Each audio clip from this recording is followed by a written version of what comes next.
Bonjour à tous. Et dans cette vidéo que je dédie spécialement à mon ami Dirk du Congo pour son projet de mémoire de fin de formation, nous allons essayer de faire cette architecture et dans lequel, par le biais duquel plutôt je vais essayer de lui expliquer quelques petits trucs. La configuration de quelques protocoles que j'espère lui serviront pour la bonne efficacité de son mémoire de fin de formation. Donc déjà voilà une architecture que j'ai subdivisée en 8 sous-réseaux. J'ai supposé qu'il y a une entreprise, d'accord, et l'entreprise a un siège et plusieurs agences, dont 7 et un siège, ce qui fait 8. Donc j'ai utilisé l'adresse IP 192.168.0.0/24 que j'ai subdivisé en 16 sous-réseaux. Pourquoi je n'ai pas voulu subdiviser en 8 sous-réseaux? Au départ, j'ai supposé que l'entreprise a 7 agences et un siège, ce qui fait au total 8 sous-réseaux que je devrais obtenir. Mais je me suis dit, et si dans le temps, il arrivait que l'entreprise ait besoin, d'accord, d'autres sous-réseaux, que l'entreprise ait besoin de plus de sous-réseaux pour la gestion d'autres agences qu'il aura à créer. Du coup, j'ai pensé à créer, à faire 16 sous-réseaux, à faire un découpage de 16 sous-réseaux. Donc, en temps, il est important, d'accord, avant de faire le découpage des adresses, avant de faire le subnet, il est important de prendre en compte le nombre de sous-réseaux et le nombre de machines à utiliser par sous-réseau. Ici, avec les 16 sous-réseaux, j'aurais à utiliser 14 machines par sous-réseau, alors que si c'était avec les 8 sous-réseaux, j'aurais à utiliser 30 machines par sous-réseau. Donc, il est important de prendre en compte le nombre de sous-réseaux et le nombre de machines à utiliser par sous-réseau pour faire le subnet. Donc ici, je vais considérer cette partie comme le siège, d'accord, et tout le reste des autres parties comme des agences. En même temps, il faut noter que au niveau du siège et des agences, nous avions des téléphones IP, des ordinateurs, des imprimantes, d'accord. Et au niveau du siège, nous avons un serveur de sauvegarde. Le serveur de sauvegarde servira à la sauvegarde de la configuration des données et des fichiers de configuration des routeurs et des switches. D'accord. Donc, la nouvelle chose que j'aurai à apporter ici, c'est que tous les téléphones seront connectés, tous les ordinateurs plutôt, seront connectés derrière les téléphones. On n'aura pas utilisé des interfaces spécifiques pour les ordinateurs et autres pour les téléphones. Et les téléphones et les ordinateurs utiliseront le même schéma d'adressage, c'est-à-dire le même bloc d'adresse IP. Donc il n'y aura pas une adresse IP réservée pour les téléphones et une autre réservée pour les ordinateurs. Tout le monde aura utilisé une adresse IP d'un bloc donné, d'un sous-réseau donné. Donc tout ça, c'est dans le but d'optimiser un peu l'utilisation des interfaces de switch et la gestion des équipements du réseau. Donc déjà, sans plus tarder, je vais passer à l'interconnexion des équipements du réseau entre eux. Je commence par la configuration du siège. Ensuite, je passerai à ce niveau, et si possible, je vais continuer avec tous les autres. Donc déjà, je vais interconnecter mon serveur au switch. Aussi, je ne veux pas le faire ainsi. Bon, si toutefois je peux l'enlever, d'accord. Et je finis d'abord la configuration du switch et du routeur. Et par suite, je peux passer à l'interconnexion. Ok. Donc je viens au prime abord sur mon routeur. Je passe en mode de configuration globale. Voilà, je vais essayer d'éteindre, de rallumer pour voir si Voilà. Je vais passer en mode simulation de temps réel. Voilà. Je passe en mode de configuration globale. Ici, l'adressage que j'ai réservé pour le siège, c'est le sous-réseau 192.168.0.0/28. Donc, je viens au niveau de la configuration du terminal, du routeur, d'accord. Je passe sur l'interface Fast Ethernet 0/0 que j'active et je lui fixe une adresse IP. Je lui donne la dernière adresse du premier sous-réseau, ce qui fait que la 192.168.0.14, la 192.168.0.14/28, la 192.168.0.14, le /28 fait 3 fois 255.240. Voilà. Une fois que je viens de configurer l'adresse IP au niveau de l'interface, je vais à présent configurer le protocole DHCP. Le protocole DHCP que j'aurai à configurer ici, ça va prendre en compte non seulement les ordinateurs, mais aussi les téléphones. Donc, je vais configurer le protocole DHCP pour ce sous-réseau, d'accord, le sous-réseau du siège, et pour cette agence en même temps. C'est ce que je vais faire. Donc, je viens là.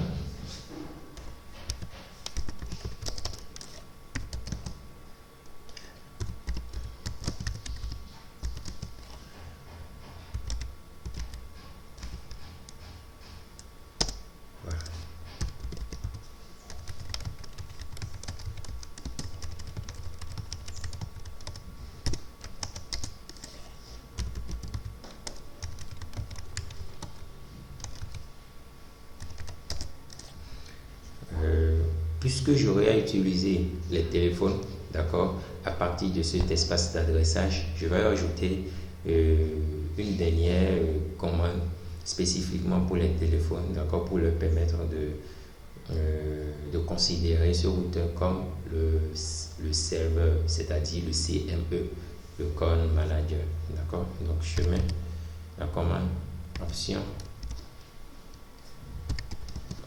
150 IP suivi l'adresse à 192.168.0.14. Voilà. Donc je viens créer aussi le pool de la première agence.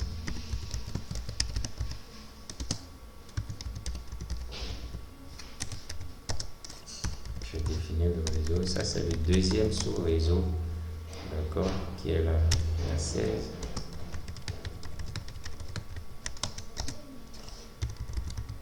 L'adresse de la passerelle, je vais lui donner la dernière adresse utilisable aussi.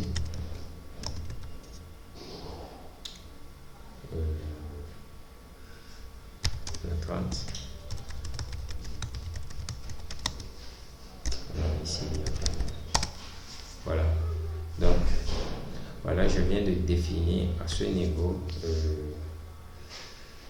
je viens de configurer le pool agence 1. D'accord. Et au niveau du pool agence 1, je fais la même chose. IP, option plutôt, option 150 IP à 192.168.0.14.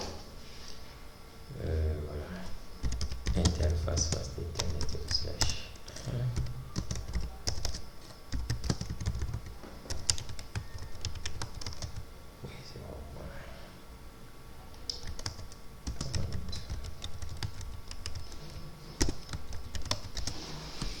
Voilà, donc je peux dire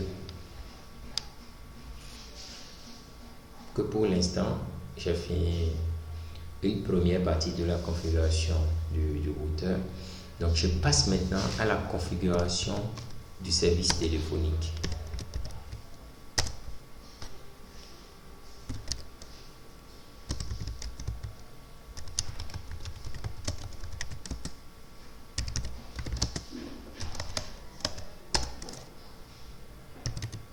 Je définis le nombre de téléphones à utiliser.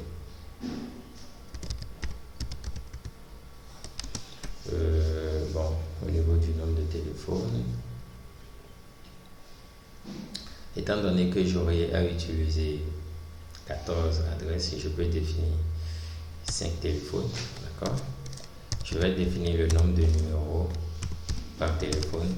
Avec Packet Tracer, un téléphone ne peut qu'avoir un seul numéro. Plutôt, avec GNS, un téléphone peut avoir 2 numéros, d'accord? Donc, je pense que j'ai fait une vidéo dans le passé pour le service téléphonique avec GNS3 et j'ai ajouté à un téléphone 2 numéros. Mais dans Packet Tracer, un numéro correspond, un téléphone a seulement un numéro. Donc, c'est ce que ici j'ai fait. J'ai défini 5 téléphones et le nombre de numéros, ça fait 5 numéros à raison d'un numéro par téléphone. Voilà. Donc, je vais demander une assignation automatique. Et je vais demander au téléphone de s'enregistrer automatiquement. Je vais créer un fichier CNF.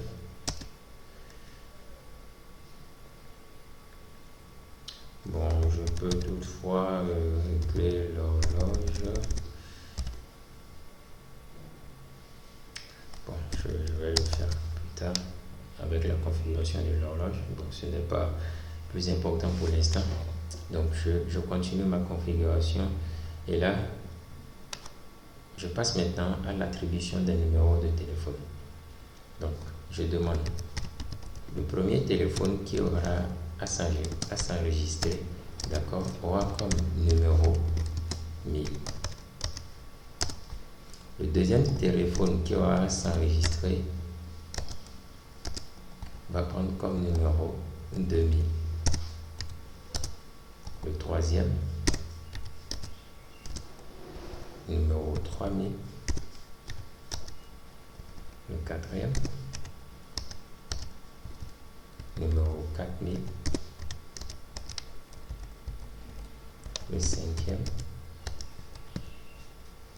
numéro 5000. Voilà. Donc, une fois que c'est fait, je passe maintenant sur mes switches. Et la configuration spécifique que je veux faire à ce niveau, d'accord, il faut comprendre que tous les équipements là ne sont pas encore connectés au switch. Et j'ai dit au préalable, d'accord, que ordinateur, PC et serveur, tout le monde sera dans un même réseau donné, dans un même sous-réseau donné. Et ils utiliseront la même adressage IP. D'accord? Donc, je n'ai pas créé de VLAN spécifique pour les ordinateurs, ni de VLAN spécifique pour les téléphones. Par défaut, d'accord, tous les ports du switch sont dans le VLAN 1. Je peux le voir avec Show VLAN. Bref. Voilà. Là, nous avons le VLAN 1 et tous les ports du switch sont par défaut dans le VLAN 1. Donc, qu'est-ce que je fais? Je vais demander au port du switch, d'accord, de faire transiter les données et la voix. Quel que soit son port, je lui demande de faire transiter les données et la voix. De ne pas spécifier certains ports pour les données et certains ports pour la voix. D'accord? Donc, je passe en mode de configuration terminal et j'appelle les ports Fast Ethernet du switch. Du port 1 au port 24. D'accord? Je lui demande de faire passer les données. D'accord? Et je lui demande encore de faire passer la voix par le VLAN 1. Donc je les laisse tous dans le VLAN 1 et à partir de ce VLAN 1, tous les ports du switch, d'accord, peuvent faire transiter les données et la voix. Donc une fois que c'est fait à ce niveau, je viens sur l'interface de configuration et j'affecte les différentes interfaces du switch aux différents équipements.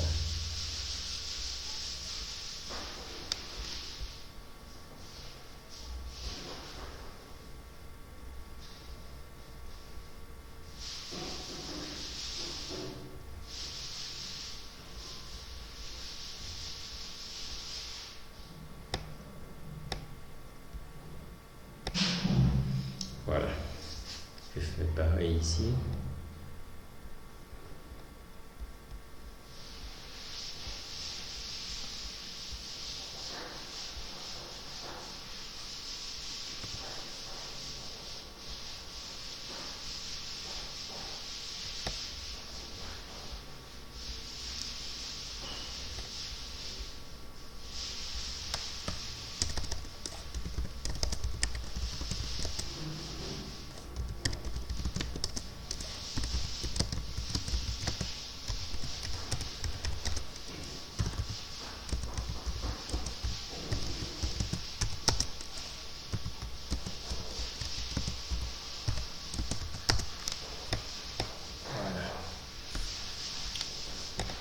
Je viens au niveau de mes téléphones, je branche l'alimentation.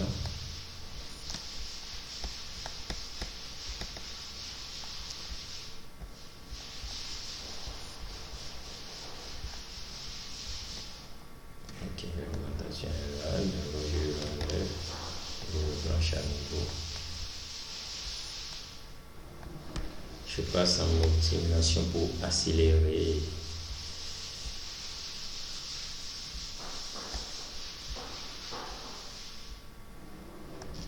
Voilà, ce téléphone apparemment il y a un souci.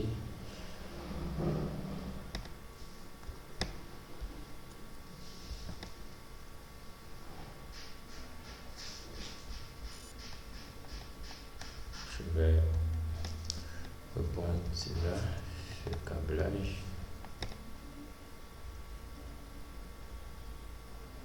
Ok, là il y a une erreur. Je reprends là.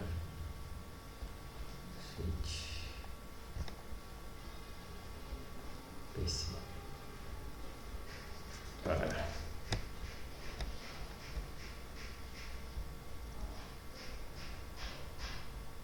Donc là, je peux vérifier les différentes configurations. Je vais vérifier si ce serveur peut recevoir l'adresse IP de façon automatique. Voilà, je vois que le receveur a reçu une adresse, la configuration IP du réseau plutôt de façon automatique. Donc, la configuration que j'ai effectuée sur le routeur, ça marche. Je viens sur l'imprimante réseau. Je coche DHCP. Je vois qu'il en a aussi reçu sur l'ordinateur. Je coche aussi DHCP. Voilà.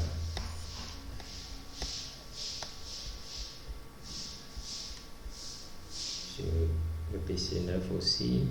Voilà, je vois que le DHCP marche. Je viens sur mes téléphones à présent. Je vois que le téléphone s'est enregistré, il a comme le numéro 1000. D'accord? Là, je peux vérifier l'adresse IP du téléphone. Voilà, je vois qu'il a l'adresse 192.168.0.2.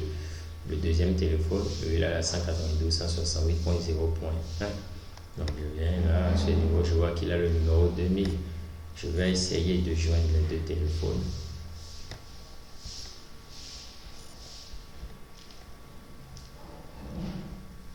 Voilà, donc l'autre il a le numéro 1000, donc j'appelle 1000.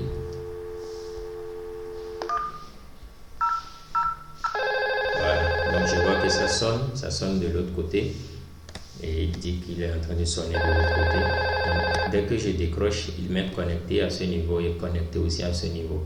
Donc dès que je raccroche, je coupe la communication et voilà. Donc pareil à ce niveau, je peux appeler le numéro 2000. Voilà, il dit que j'appelle le numéro 2000, ça sonne de l'autre côté, et voilà. Il est en train de sonner de l'autre côté, je décroche, il va être connecté. Voilà. Donc, la configuration que je viens d'effectuer à ce niveau, au niveau du siège, ça marche correctement. Je viens au niveau de l'agence, je fais la même chose. Voilà, je crois que ça marche aussi en fonction du sous-réseau. Il a reçu une adresse IP en fonction du sous-réseau dans lequel il est. Voilà, lui aussi je vois qu'il a reçu la configuration IP du réseau en fonction du sous-réseau dans lequel il est. Et le téléphone, voilà, lui aussi, il a reçu la configuration du réseau, le numéro 3000. Donc, je vais essayer de joindre un téléphone de l'agence. Voilà, ça c'est le numéro 1000.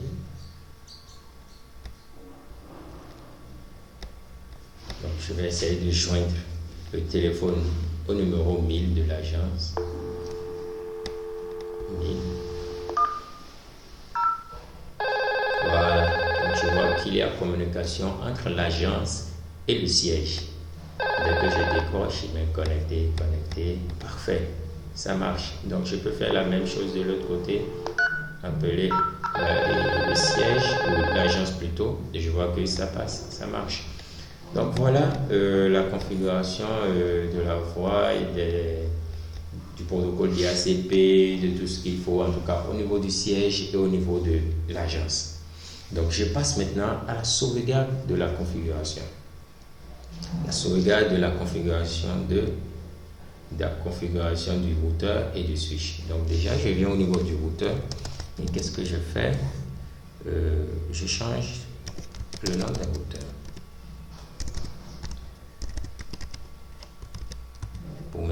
pour me retrouver en fait. Routeur siège, où je mets un routeur principal.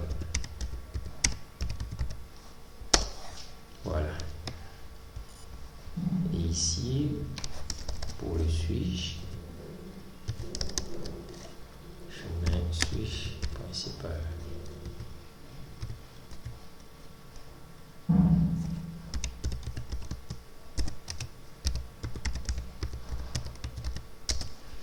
Voilà. Donc une fois que c'est fait, je peux venir à ce niveau aussi.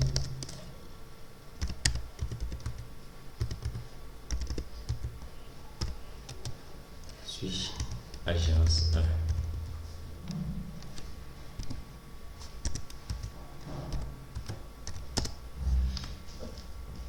Ok, ça marche. À présent, je vais externaliser la configuration des différents équipements sur le serveur de sauvegarde. Et dans ce cas, je viens au niveau du serveur. La première chose, je vérifie son adresse IP. C'est la 192.168.0.3. Je vérifie si il y a connectivité entre le serveur et le routeur avec la commande ping 192.168.0.14. Voilà, je vois qu'il y a connectivité. Donc sur mon routeur, je peux venir externaliser la commande. D'abord, j'enregistre la commande, j'enregistre la configuration du routeur avec la commande copy running config startup config.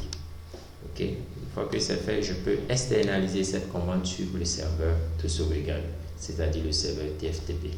Donc à ce niveau, je viens là, je passe sur TFTP. Là, je peux supprimer les frameworks qu'il y a. Je peux les supprimer, je n'ai pas besoin de ça. Donc, si c'était sur off, vous ramenez ça sur on pour activer le service TFTP. D'accord? Donc, je quitte et je reviens sur mon routeur. Je fais copy, running config, TFTP. Il me demande de donner l'adresse ou le nom de l'autre distant. Je mets l'adresse du serveur TFTP. Il me demande le nom du fichier de destination, c'est-à-dire le nom que le fichier va prendre à la destination. Donc je lui mets par exemple configuration, config, routeur principal. D'accord? Je mets OK. Voilà, il dit que c'est écrit, la taille c'est 2527 bits. Donc je peux venir sur mon serveur TFTP, je vérifie, voilà, et je vois config routeur principal. Donc je fais la même chose pour les deux switches. Je viens sur ce switch. Je fais copier, je sauvegarde d'abord dans la mémoire du switch. Ensuite, je sauvegarde sur le serveur TFTP. Copie, unique config, TFTP. l'adresse. Voilà, destination, config, switch principal. Voilà. Ça tourne, mais ça ne marcherait pas. Pourquoi ça ne marcherait pas? Parce qu'il n'y a pas de connectivité entre le switch et le serveur de sauvegarde. Le switch, pour qu'il y ait connectivité entre deux équipements, il faut au prime abord que ces deux équipements soient reliés par un câble de connexion, ce qui est fait à ce niveau. En plus, après cela, il faut que ces équipements aient une adresse IP. Le switch n'a pas encore d'adresse IP, d'accord? Et malgré que le serveur a une adresse IP et est connecté au switch, d'accord, à partir d'un câble, il n'y a pas de connectivité parce que le switch n'a pas d'adresse IP. Le switch n'a pas une adresse IP, donc il faut forcément attribuer une adresse IP au switch. Et cette adresse IP, d'accord, doit être une adresse valide du sous-réseau dans lequel se trouve le serveur TFTP. Donc c'est ce que je vais essayer de faire, d'accord. D'abord, il faut comprendre que le serveur de sauvegarde est sur le VLAN 1, est dans le VLAN 1. D'accord? Donc, qu'est-ce qu'on va faire à ce niveau? On va faire appel au VLAN 1. La configuration du switch, d'accord, ça se fait sur l'interface du VLAN dans lequel se trouve le switch. Le switch, les ports du switch plutôt, d'accord, peuvent appartenir à plusieurs VLAN. Là. Les 24 ports du switch appartiennent là par défaut au VLAN 1. Si un temps, on avait fait plusieurs VLAN, il y avait par exemple le VLAN 10, le VLAN 20, le VLAN 30, et le serveur, d'accord, de sauvegarde était dans le VLAN 30. Il faut que l'interface, d'accord, qui veut être associée au switch soit aussi dans le VLAN 30 et que l'adresse IP du switch soit attribuée à l'interface du VLAN 30, sans quoi il n'y aurait pas de connectivité entre le switch et le serveur de sauvegarde pour une requête de ping ou pour un transfert de données. Donc voilà, c'est ce que je vais faire, d'accord. Je viens sur le routeur principal, je passe sur la configuration, dans le mode de configuration du terminal, et j'utilise la commande IP VLAN 1. Je dis IP interface VLAN 1. Voilà, c'est sur l'interface du VLAN 1 que nous allons à présent attribuer une adresse IP valide. Donc, et je vais utiliser la commande IP adresse, la 192.168.0.13, j'utilise l'avant-dernière, 3 fois 255.240. D'accord? Je retourne au début et je reprends mon test de ping. Ping 192.168.0.3. Ça tourne et ça tourne. Je peux faire la même chose ici. Ping 192.168.0.13. Je passe pour que ça aille un peu plus vite. Voilà, je vois que mon test de ping ne marche toujours pas. Et à ce niveau, excusez, à ce niveau, quand le test de ping ne marche pas, repartez dans le mode de configuration du terminal, rappelez l'interface du VLAN 1, d'accord, et utilisez la commande no shutdown pour activer l'interface. Et là, le test de ping qui ne marchait pas marcherait à présent.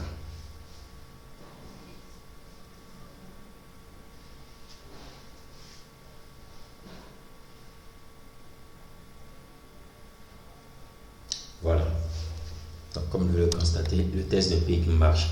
Donc, j'ai attribué une adresse IP à l'interface, d'accord, du VLAN dans lequel se trouve le serveur de sauvegarde. Ok. Donc, étant donné que c'est le VLAN 1, j'ai appelé le VLAN 1, j'ai appelé l'interface du VLAN 1 et je lui ai attribué une adresse IP valide. Donc, par suite, je peux à présent externaliser la configuration du commutateur, c'est-à-dire du switch, sur le serveur de sauvegarde. Donc, je vais faire la commande copy, running config, startup. Bon, j'aime sauvegarder d'abord dans la mémoire. Et ensuite, copy, running config, tftp. Il y a une erreur. Il me demande l'adresse à 192.168.0.3. La destination, le nom, je mets configuration, config, switch,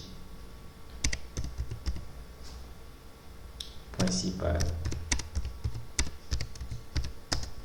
Ok, là il dit que c'est copié. Je viens vérifier sur le serveur TFTP. Voilà, et je vois que c'est bien ajouté dans la mémoire du serveur TFTP, c'est bien copié. Ok, je viens à présent sur le switch de l'agence. J'appelle l'interface face d'Ethernet. L'interface plutôt VLAN 1, IP adresse 192.168.0.240. Ok. No shutdown. Voilà. Donc je vais essayer de joindre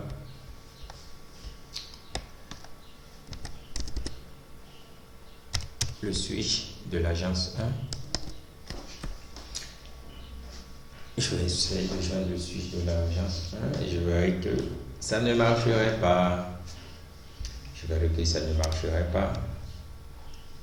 Ça ne marcherait pas. Ça ne marcherait pas. Pourquoi ça ne marcherait pas? Parce que le switch n'a pas une porte de sortie. Le switch n'a pas une porte de sortie. Dès que je viens là, dans la configuration de ce PC, d'accord, je vois qu'il a une adresse IP, un masque de sous-réseau et une passerelle par défaut qui est sa porte de sortie. Alors qu'au niveau du switch, nous avons juste une adresse IP et un masque. Mais nous n'avions pas de passerelle par défaut qui est la porte de sortie. Donc, il est important à ce niveau de configurer une adresse IP de sortie, c'est-à-dire l'adresse de la passerelle par défaut au niveau du switch. Dès que je vérifie encore mon PIC, je vois que ça ne marche toujours pas. Donc, qu'est-ce que je fais? Je viens sur le switch de l'agence 1 et je lui configure une adresse de passerelle par défaut. Et pour configurer l'adresse de passerelle par défaut sur un switch, c'est avec la commande IP default gateway à 192.168.0.30. Voilà. Je pense qu'avec ça, le switch pourra communiquer avec le serveur de sauvegarde.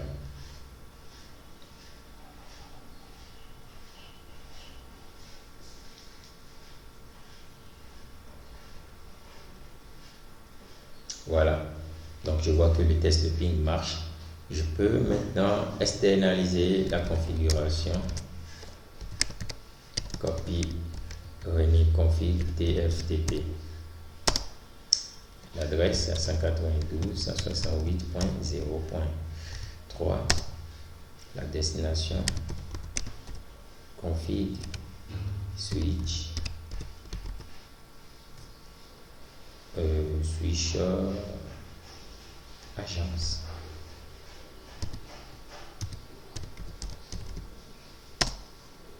Où je reprends, bon, je mets config switch agence 1.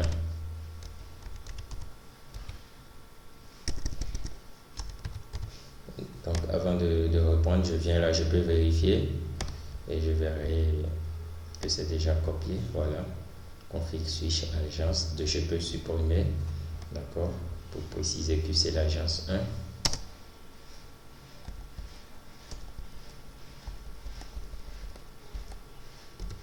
Config switch agence 1. Voilà. Donc sur mon serveur, je peux vérifier. Bon, je sors, je reviens. Voilà, config switch agence 1, il est là.